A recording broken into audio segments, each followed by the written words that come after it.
Let's draft a hip part together. So I've gone ahead to draft out my basic skirt, both the front and the back, as you can see. So now I'll go ahead to come down by 2 inch from my waist line. I'll come down by 2 inch, and on my length I'll come up by 2 inch, just as you can see me doing here. Then on my hip line I'll come in by 5 inch. Just as you can see here, I'll come in by 5 inch. Then I'll go ahead to connect the dots. Then you connect the dots together. This is all for our front pattern. Let me take it again. You come up by 2 inch and you come in by 5 inch on the hip line. You go ahead to connect the lines. Please bear with me for the meantime because I don't have a mic. So I'll be making use of a voice over. With time, I'll get a mic and a better light. Thank you. Don't forget to subscribe and like. Also, drop a comment for us. Thank you. So, I've connected the lines together just as you can see.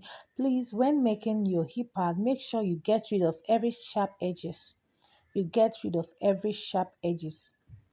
So, what I'm trying to do here, I'm trying to get rid of a sharp edge, just as you can see me doing here.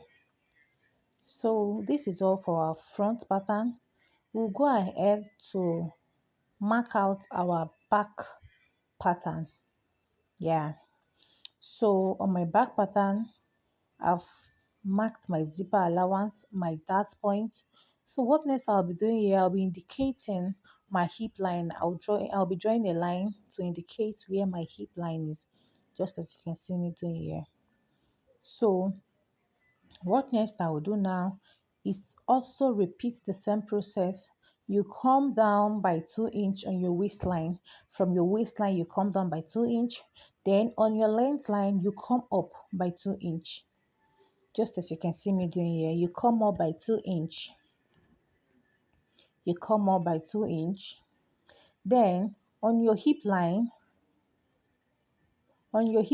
you come in by 1 inch from your zipper allowance, because you don't want your pad to get to your zip allowance.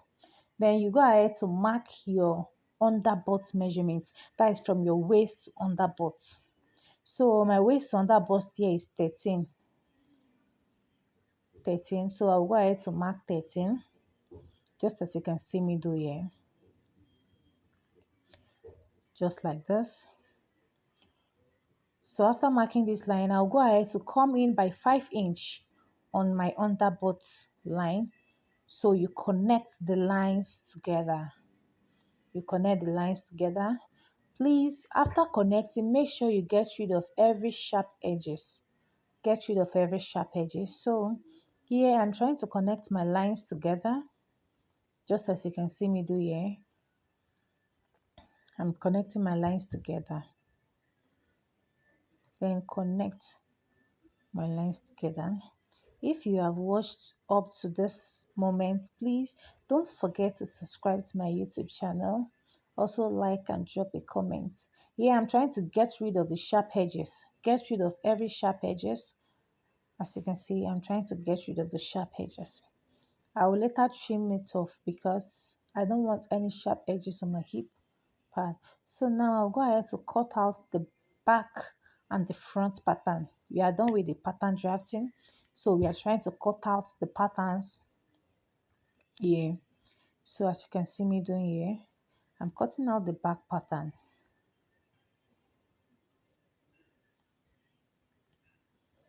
Then I'll move forward to the front. I'll also cut out the front pattern. Please, after cutting, don't forget to label. Don't forget to label, because after cutting, the upper part and the lower part always look alike. So don't forget to label your pattern paper so you won't make a mistake. So now I'll get rid of this sharp edge with my scissors. I'll trim it off for it to give me a better and nicer shape. Yeah, as you can see me do here, I've trimmed out the sharp edges. So this is what it looks like. This is the back and this is the front. So I'm going ahead to check my pattern papers. I'm cross checking my pattern papers. So here is it. the back and the front. So we are done with the pattern drafting. So now what next I'll be doing is to cut the pattern out on my foam. I'll be using a 1 inch foam. Here is it. I'm done cutting out the foam, and I also labeled it so I won't make any mistake. Here is the back and the other is the front. Then I'll go ahead to trim the edges round, just as you can see me do here.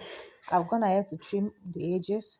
So what next I'll be doing, I'll go ahead to gum this foam with an air stay, then sew it round at least 3 times on the edges to give it a flat look.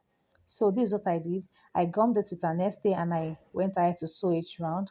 Here I'm trying to join my hip pad together, the front and the back. You will join one front to the other back, just as you can see here. So here I'm joining the hip pad together. Just I'm joining them carefully so I won't make any mistake. So here is it. Here. So after joining this my hip pad, then I'll go ahead to pin it down on my fabric. I'll go ahead to pin it down on my fabric, then attach it to my dress. I'll be attaching it on my lining. If you want to attach your hip pad, you attach it on your lining, not on your main fabric. You attach it on your lining, not on your main fabric. So this is what my hip pad looks like. So here I wasn't able to get a video here, but what I did here, after joining my skirts together, I came down by 2 inch from the waist. Then from there I pinned the hip pad round. Make sure you pin them round. You cross check it to make sure that you're not making any mistake. Then you go ahead to stitch down your hip pad on your lining. So as you can see here, I'm trying to stitch down my hip pad on the lining. So if you've watched up to this moment, please don't forget to subscribe to my channel for more fashion tutorials and DIY. Thank you. See you. Thank you. Don't forget to subscribe on my channels. Bye.